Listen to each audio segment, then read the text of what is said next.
Oi pessoal, tudo bem? Aqui é o Douglas. Eu começo esse vídeo falando que eu fiquei bastante surpreso com a repercussão do meu vídeo da simulação ali na área de Caratinga, Minas Gerais, onde aconteceu aquele acidente trágico que levou 5 vidas. Fiz de forma muito despretensiosa aquele vídeo, só para mostrar realmente para familiares, para amigos e colegas de trabalho como é que é a região ali no simulador, né? Um simulador de voo.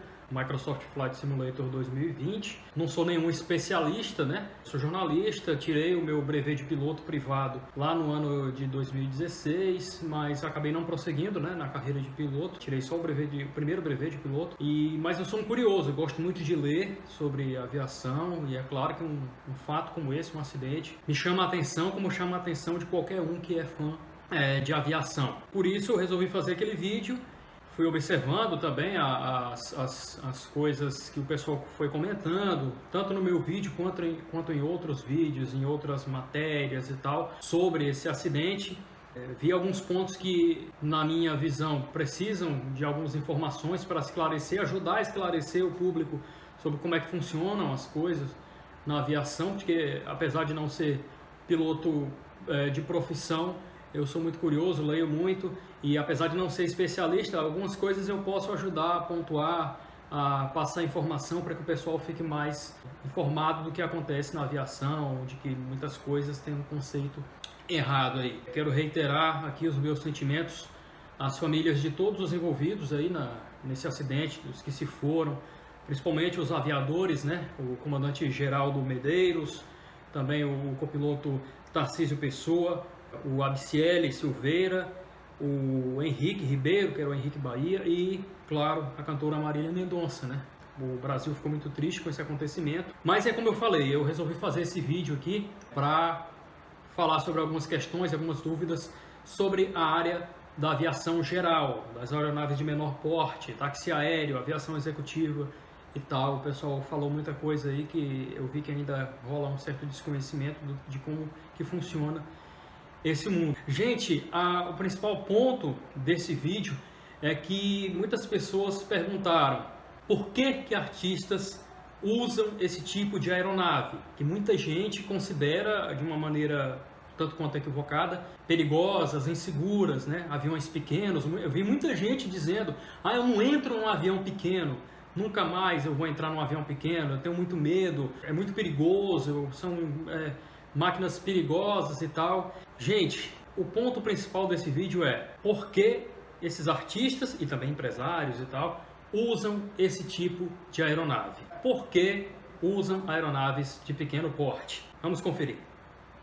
O primeiro motivo, pessoal, é que não dá para ir de Boeing e de Airbus e tal, aqueles jatos maiores, para todo lugar, gente. O nosso país, ele é muito carente de demanda por voos e, consequentemente, de infraestrutura aeroportuária. No ano passado, só 140 aeroportos, né, de cidades brasileiras recebiam voos regulares, com companhias aéreas operando com frequência e tal. Isso em um universo de mais de 5.500 municípios brasileiros, ou seja, pouquíssimos aeroportos são mais estruturados para receber voos regulares. O resto das nossas cidades e localidades é atendido por aeronaves da aviação geral, táxi aéreo, são aeronaves menores, capazes de pousar em locais com pistas mais curtas e com menores condições de apoio de solo. É o caso lá do Aeródromo Regional de Ubaporanga, também conhecido como Aeroporto de Caratinga, onde deveria ter pousado aí o King Air C-90 Alpha PT-ONJ, ou como a gente diz na aviação, no alfabeto fonético, Papatango Oscar November Juliette. A pista de lá desse aeródromo, desse aeroporto, tem 1.080 metros. É um comprimento bom e adequado para aeronaves de pequeno porte, mas não para um grande jato comercial de 180 lugares, por exemplo, como os modelos que a gente vê operando aí nas companhias aéreas brasileiras. Isso sem falar na questão da resistência do pavimento, que é outro fator que influencia nas operações. É assim, gente, na maior parte do nosso território. A maioria das nossas cidades, além de não ter essa infraestrutura aeroportuária, também não tem demanda de passageiros para voos regulares. Como esses artistas, eles fazem vários shows por mês, se apresentam em todos os cantos do nosso país, eles recorrem então a que a gente chama de aviação geral, aviação executiva, de táxi aéreo, utilizando essas aeronaves menores para esses deslocamentos. A aviação geral ela está presente em todo o país. São aviões e helicópteros usados por empresários, fazendeiros, artistas e etc., para justamente facilitar esses deslocamentos. Pois, como eu disse, nem tudo é Guarulhos, nem tudo é Congonhas, Galeão, Confins, enfim, que você pega um voo comercial e vai para lá. Não dá para ir de jato comercial para todo lugar. Não, simplesmente não dá, pelos motivos que eu já falei aí antes. E é aí que entram essas aeronaves, como o King Air, que é o modelo que se envolveu no triste acidente aí que vitimou 5 pessoas lá em Minas Gerais na última sexta-feira, entre essas pessoas a cantora Marília Mendonça. São aviões menores, mas que estão ficando cada vez mais sofisticados e eficientes. Hoje, muitas aeronaves pequenas possuem painéis modernos, com recursos avançados de navegação e comunicação, o que diminui a carga de trabalho dos pilotos. Aí você viu na imagem aí um Cirrus SR-22, o próprio King Air hoje, nos modelos mais recentes, também tem esse painel muito moderno. O King Air C90, ele é um modelo menor de uma família de aviões muito bem sucedidos, cuja produção começou lá no ano de 1964 e dura até os dias de hoje, sempre sendo atualizado, modernizado, como eu falei para vocês, a versão mais recente tem uma série de novas tecnologias e tal. Esse modelo envolvido no acidente era esse aí que eu estou mostrando no simulador, o King Air C90, né? Ele tem capacidade para 8 ocupantes, sendo 2 pilotos e 6 passageiros. Ele é um avião muito robusto, desenhado para poder operar inclusive em pistas não preparadas, como é o caso de pista de terra, por exemplo. Ele não é um teco-teco, como o pessoal costuma falar aí de forma até pejorativa. King Air é um avião muito potente, muito confiável, muito seguro, e esses modelos um pouco mais recentes, eles podem chegar a 10 milhões de reais, muito potente. Cada motor dele tem 550 cavalos de potência, 550 cavalos de potência, né? Muito potente, muito veloz, pode voar aí, dependendo da condição, pode voar mais de 500 km por hora. Mas muita gente olha para esse modelo de avião e pensa que ele é inseguro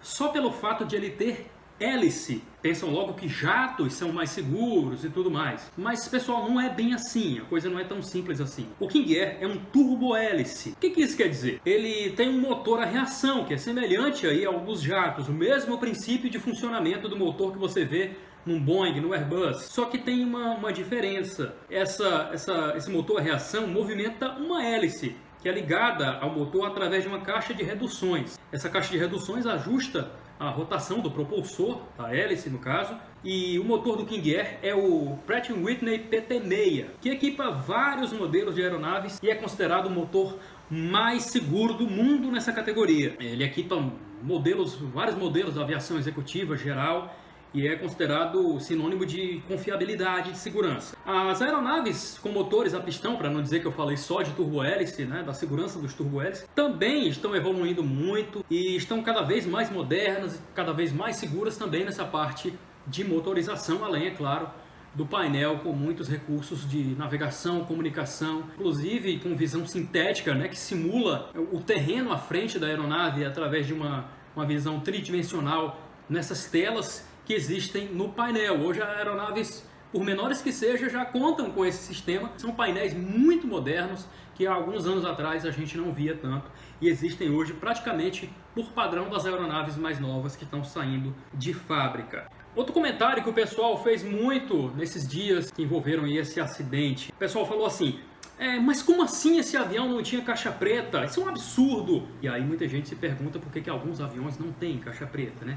Gente, explicando de forma bem resumida, tudo na aviação tem um custo alto e uma complexidade alta também. A maioria dessas aeronaves de menor porte não tem gravadores de voz e de dados, simplesmente porque isso aumentaria o peso dos aviões, penalizando aí a performance, também elevaria os custos de aquisição, manutenção e operação também. Isso, na aviação geral, essa questão dos custos, do peso, é crucial, gente, na aviação como um todo, né? Então, os fabricantes optam por colocar esses equipamentos, esses gravadores de voz e de dados, nas aeronaves de maior porte, que transportam um maior número de passageiros, muito embora alguns aviões de pequeno porte, né, disponham de algum tipo de gravador, como é o caso da própria versão C90B do King Air. O que se acidentou o C90A, ele ainda não contava com um gravador, pelo que explicou o CENIPA, Mas o C90B, que é um modelo posterior, desenvolvido posteriormente, ele é um modelo um pouco mais recente, né? Conta com um gravador de voz, mas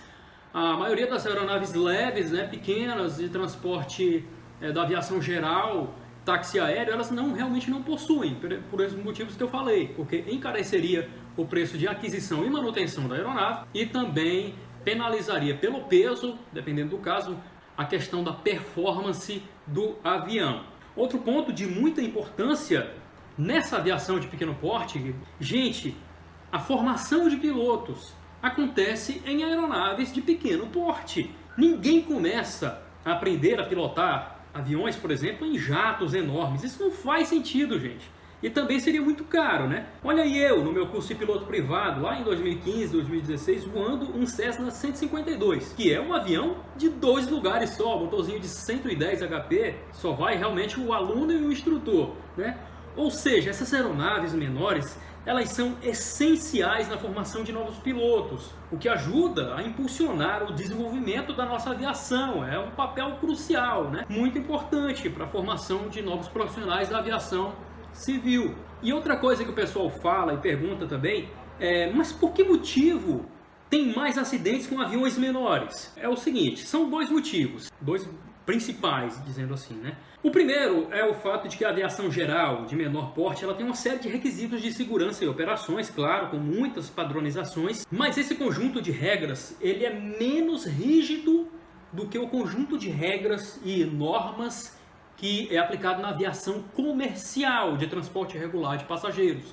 Nesse contexto, elas operam, essas 2 aviações, digamos assim, sob regras diferentes nesse sentido. E aí, nesse caso, algumas empresas de aviação geral acabam não atendendo algumas normas de manutenção, de operação, o que acaba contribuindo para aumentar o risco de acidentes em alguns casos. Como eu falei antes, os aviões maiores, eles operam em aeroportos com muito mais infraestrutura, auxílios à navegação, procedimentos de pouso por instrumentos de precisão, controle de tráfego aéreo, vigilância radar, enfim, uma estrutura completamente diferente do que alguns aviões, muitos, melhor dizendo, operam aí no Brasilzão profundo, né? Esse é o primeiro motivo, o primeiro maior motivo dessa diferença dessas 2 aviações. O segundo motivo que eu considero que é importante a gente apontar aqui é que tem muito mais avião pequeno voando no país do que os grandões, né? Do que os jatos das companhias aéreas, né?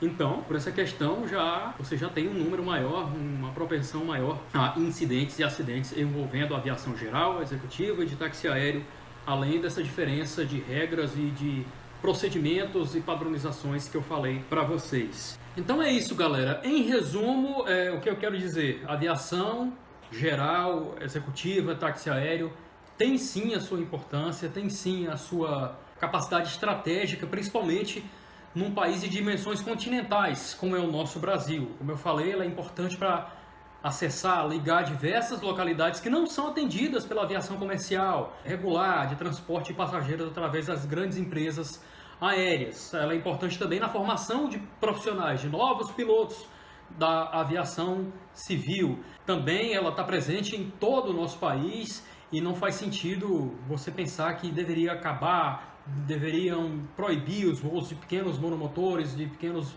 bimotores no nosso país, ok? Eu espero ter ajudado aí nessas informações a clarear as ideias para muitas pessoas aí. Estamos chegando aqui ao final do nosso vídeo. Eu quero fazer um agradecimento especial aos meus amigos spotters Rafael Barbosa e Alexandre Dias, que me ajudaram aí cedendo algumas imagens que vocês viram nesse nosso vídeo para levar um material mais completo para vocês. Vou deixar aí na descrição do canal o link do canal do YouTube do Alexandre, né, do Alex, o nosso capitão. Na descrição do nosso vídeo eu vou colocar aí o link do canal do YouTube dele e vou deixar também aqui embaixo para vocês agora a arroba do Rafael, né? O Rafael Barbosa, meu irmão, meu amigo, que fotografa também aeronaves, é um apaixonado pela aviação e coloca lá no Instagram dele as fotos dele, ok? Obrigado pela atenção, obrigado pela companhia, pessoal. Se você ainda não é inscrito aí no meu canal, se inscreva e a gente se vê então num próximo vídeo. Tchau, tchau, pessoal!